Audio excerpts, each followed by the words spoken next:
Hi, in this video we're going to show you a fairly interesting approach, and what really made it interesting was the conditions were probably below minimums. Nonetheless, we went ahead and did it.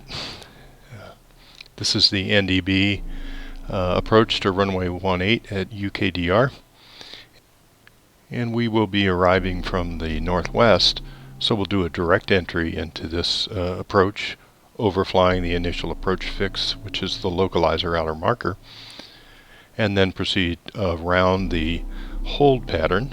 This would be considered a hold in lieu of procedure turn, although as I've described in other videos, the hold in lieu of procedure turn is, to me, really a procedure turn.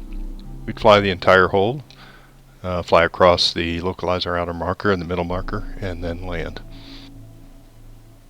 You take a note on this approach plate that the units are all metric units. So instead of feet and nautical miles, we have kilometers and meters. And you can see that our initial approach altitude is going to be 500 meters. And all the distances prescribed below in the scale below are in kilometers.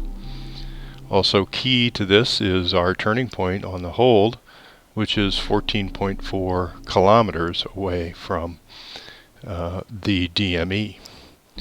In this case, we have DME associated with NDBs. There is no VOR here, only DME to service us, but it does well. It improves your ability to fly these approaches accurately, and is probably one of the reasons that we were able to get this down at minimums.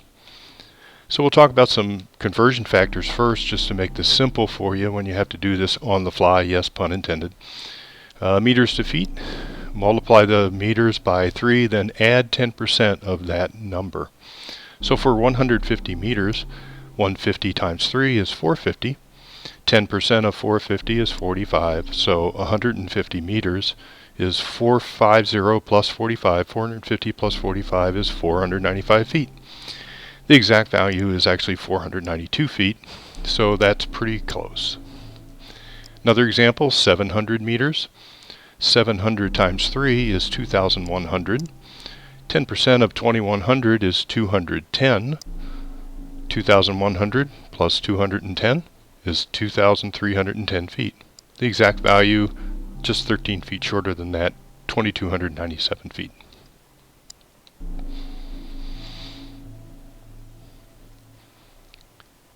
And to convert kilometers to nautical miles, you take half the distance in kilometers, then add 10% of that value. This estimate isn't quite as good as the meters to feet, but it works. So for example, 12 kilometers, 1/2 of 12 is 6, 10% of 6 is 0.6, so 6 plus 0.6 is 6.6 nautical miles.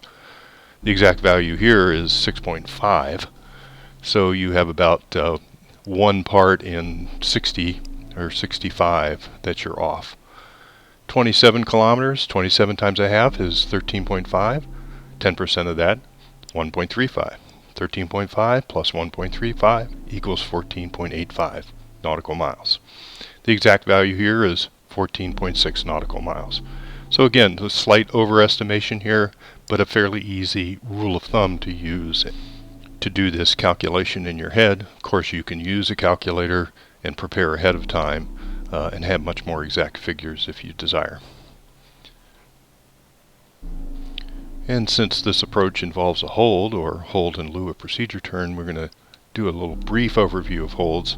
There's a lot more to know about holds than what we have in this video, so I urge you to look into this farther, but just in general, we'll give a few points about how holds work. The key reference points are the inbound track and then the perpendicular to the inbound track. Those two lines intersecting at the hold fix. And then if you tilt that horizontal line 20 degrees towards the outbound leg, you'll define the 3 sectors that define how you enter the hold. This one's oriented north and south. Of course, they're not all going to be that way. So you'll need to imagine these lines where they are. The lower portion of this, the lower 180 degrees below this line, is the direct entry portion. So if you're flying in, you simply overfly the hold fix, fly around the hold, proceed in, and then go from there.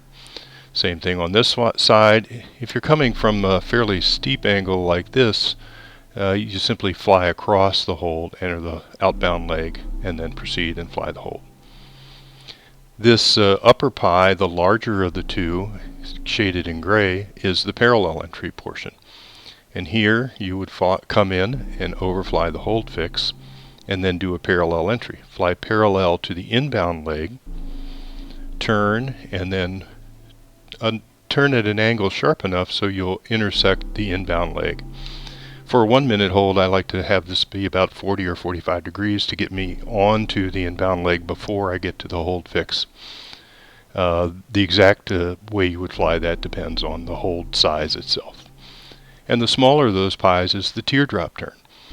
In this case, you overfly the hold fix and then do a teardrop entry. Again, the distance and time you would fly, this depends on the size of the hold.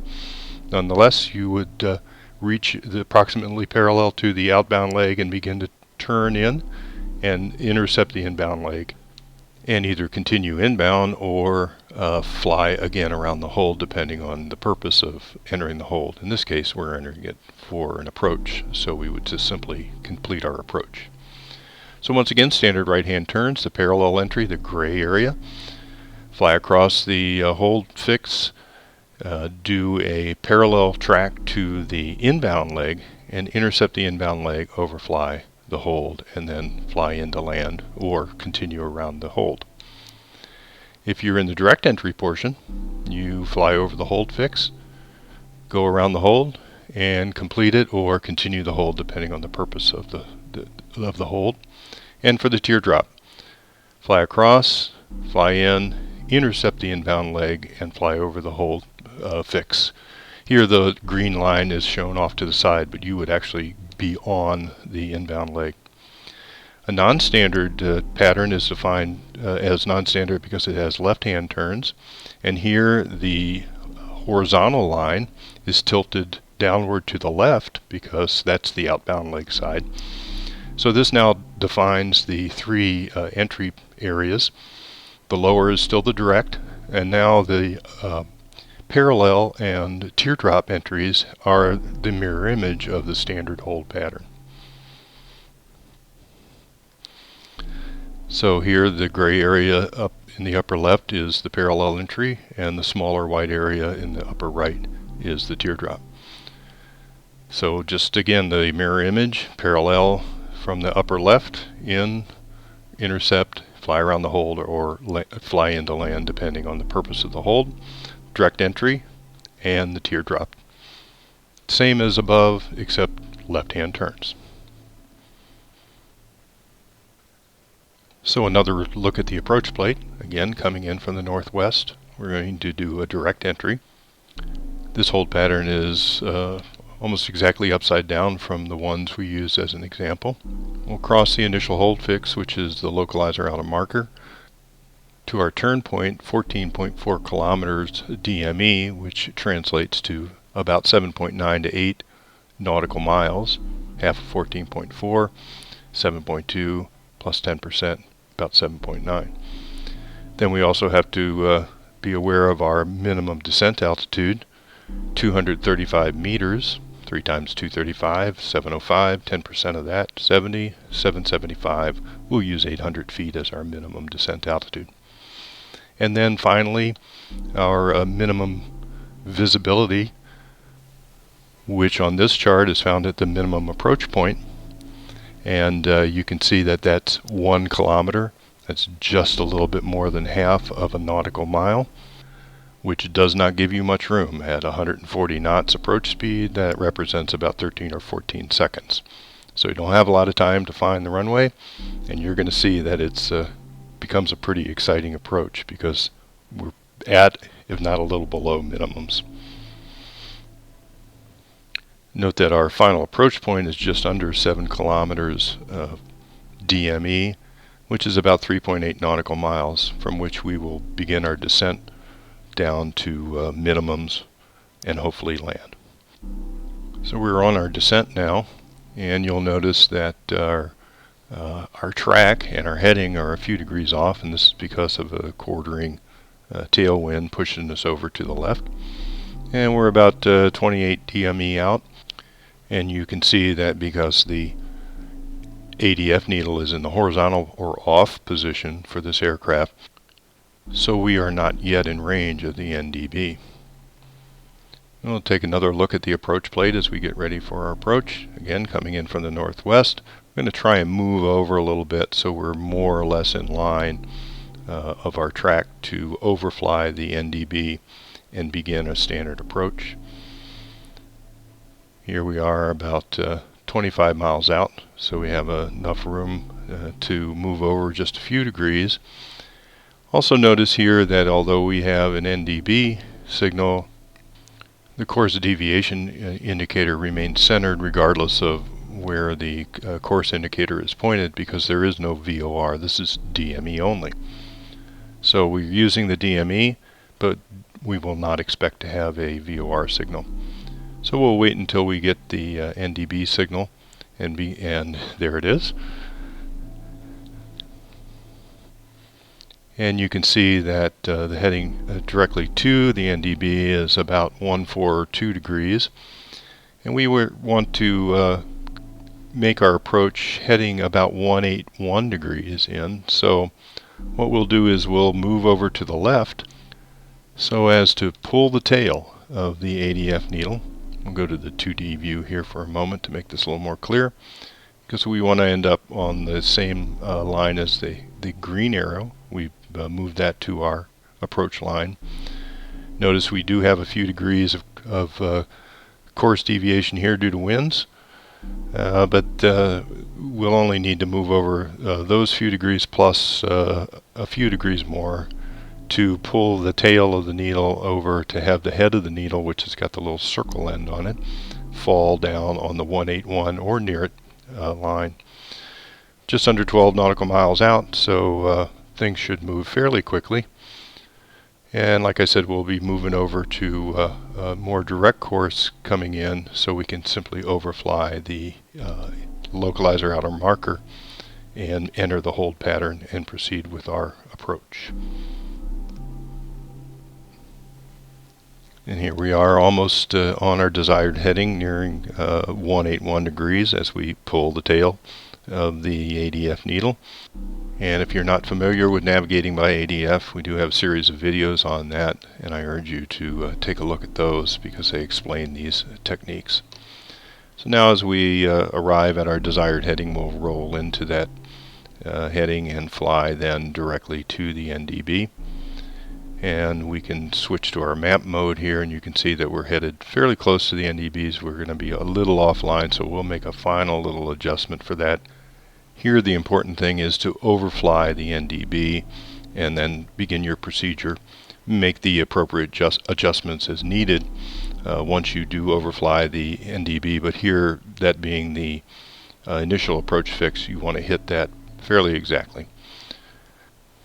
So right now we're just under 4 DME from the DME station, now about 3.5 nautical miles away from it.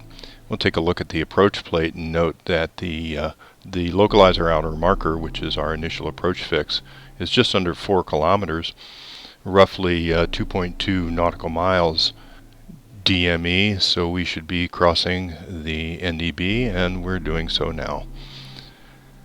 As we cross over the NDB, we'll begin our turn to the right and hold a standard bank angle. In this case, our speed's up a little bit from our usual 160 knot approach speed, but we're well within the limitations of a hold pattern. So at 180 knots, the standard bank angle is about 27 degrees. And we'll continue to lose a little speed. We'll get down to about 160 knots, so we'll adjust our bank angle accordingly. Remember, bank angle is estimated by 15% of your true airspeed. Here our true airspeed and our indicated airspeed are fairly close, so we're using indicated. And now we're about 160 knots. 15% of that's 24. That's 24 degrees standard bank angle, so we'll shallow out just slightly and continue our turn. Once again, we've turned the green arrow, the course indicator, to the heading of our inbound leg. That's a good reference point. It allows you to easily line up on your inbound and outbound legs to fly this hold pattern. So we'll continue on with this out to 14.4 kilometers, or just under 8 nautical miles. And we will begin our descent down to the prescribed altitude of 500 meters, or about 1,700 feet. 3 times 500 is 1,500, 10% of that's 1,650. We'll go to 1,700 feet. And we'll hold this for that 7.9 to 8 nautical miles. That's our turn point on the plate, 14.4 kilometers, but the conversion puts it at about 7.9 nautical miles. And as you can see, the visibility is not very good. Fairly hazy up here, although you can see things on the ground. Get ourselves back on our appropriate heading, having gotten distracted there looking around. And we'll continue to fly until we're about 7.9 nautical miles, 14.4 kilometers DME from our DME reference point. And we've also slowed down just a little below 150 knots here, so we'll adjust our bank angle when we start our turn. So again, our turning point at 7.9 nautical miles. And of course, during this we do our other preparation, flaps, gear, etc. at the appropriate points along the way. And continuing on the outbound leg, nearing our turn point, 7.4 DME now. Remember, it's about 7.9, or converted from 14.4 kilometers. And as we near that point, we're going to start a roll to the right in a standard turn. Our standard turn here, 145 to 150 knots, about 22 degrees. And you can see we got a little bit of a wind to be concerned with, but it won't affect us very much, not very strong. We continue our turn. We should hit the apex of our turn at about 9 nautical miles DME, holding a roughly standard turn rate. Now airspeed down to about 150 knots, so again about 22 degrees. And as we make our turn, you'll see that the course bearing reference line we've given ourselves, the green needle, and the blue ADF needle are almost lined up. So we continue our turn, holding our bank angle for a standard turn at the speed about 22 degrees. We're almost established on the inbound course. You can see the blue needle and our green needle that we're using purely as reference. Again, it's DME only, no VOR, no other navaid that would affect that needle. And here we are, we roll out, and we're fairly closely lined up. NDB approaches are inherently inaccurate. It's very difficult to fly an NDB approach precisely. We'll continue in until just under 7 kilometers, or about 3.8 nautical miles, before we begin our descent. But again, we need to prepare for that descent. So we're at flaps 20 now. And just before our descent point, we'll lower the landing gear. And continuing in, we can see we're holding the course fairly well. Wind's not really a factor here. At this point, we'll begin our final preparation for landing. Gear coming down, verify 3 greens, and we can go to full flaps. Wait for about 3.8 nautical miles out to begin our descent, and at this speed our descent rate will be about 850 feet per minute. So as we begin our descent, we start looking for the airport. Pretty poor visibility here, and we'll keep a sharp eye out for it. Holding the course line and hold our speed. making sure that we do not go below minimums until we can see the airport. Minimum's 775 by our conversion. We're going to use roughly 800. And notice that the ADF needle is starting to swing. We're overflying the localizer outer marker, which is the NDB we're using. So don't chase that needle. Just let it swing around and reestablish your course, the 181 degree course, which is shown by the green arrow. We're again just using that as reference. It's not connected to any navaid. And at this point we're fairly close in, so we're going to keep a very close eye out for it. We got a brief glance of what appeared to be runway lights, although we appear to be left of course. Lights were spotted pretty much right straight in front of us, so we'll hold this course just for a moment. We should be very close right now.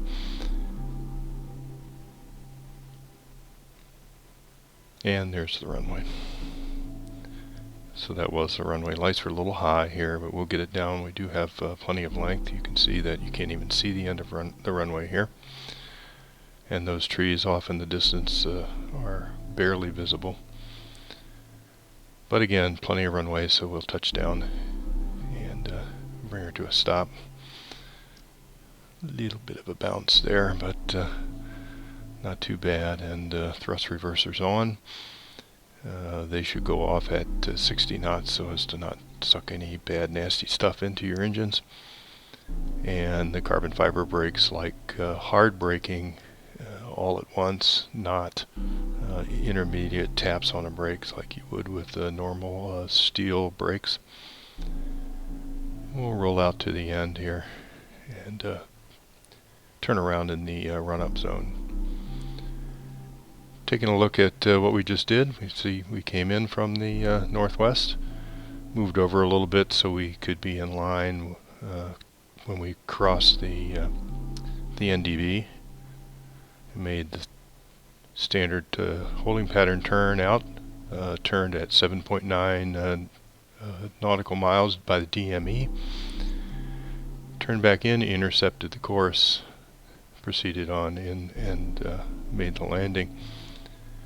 You can see here that both NDBs are not in the center line of the ILS feather. Yes, there is an ILS here, but we elected to do the NDB approach. I think this may be an FSX anomaly, and probably not true in real life. May have something to do with differences in updating of navaids and magnetic headings. Maybe not everything got updated. Certainly made for a little bit more interesting approach that was pretty tough as it was. And you can see that owl coming in behind us, following exactly the same track, and appears he's going to cross right over the NDB. And as you can see, he's probably pointing several degrees, 6, 7, 8 degrees to the right of the straight in course. So again, I think this is an FSX anomaly, but we got down nonetheless. So taking one more look, came in from the northwest, flew over the hold fix, and in a straight in entry. You can see that if we had to come in from other directions, they do actually prescribe the teardrop entry for entries from the southeast. So we flew around, turned at 7.9 DME, the conversion from 14.4 kilometers, and entered the inbound leg, flew in, and managed to find the runway and land. So thanks for watching. A lot of fun doing this particular approach. That's why we decided to make a video of it. And we do fly these kinds of approaches. And if you are interested, there's an email address. You can contact us. The email address is in the description of this video. If you're proficient at VOR and NDB and other non-precision approaches and understand how to fly approaches correctly, we'd love to have you join us. And if you're not familiar with that and would like to learn, we'd also be happy to teach you. So once again, thanks for watching.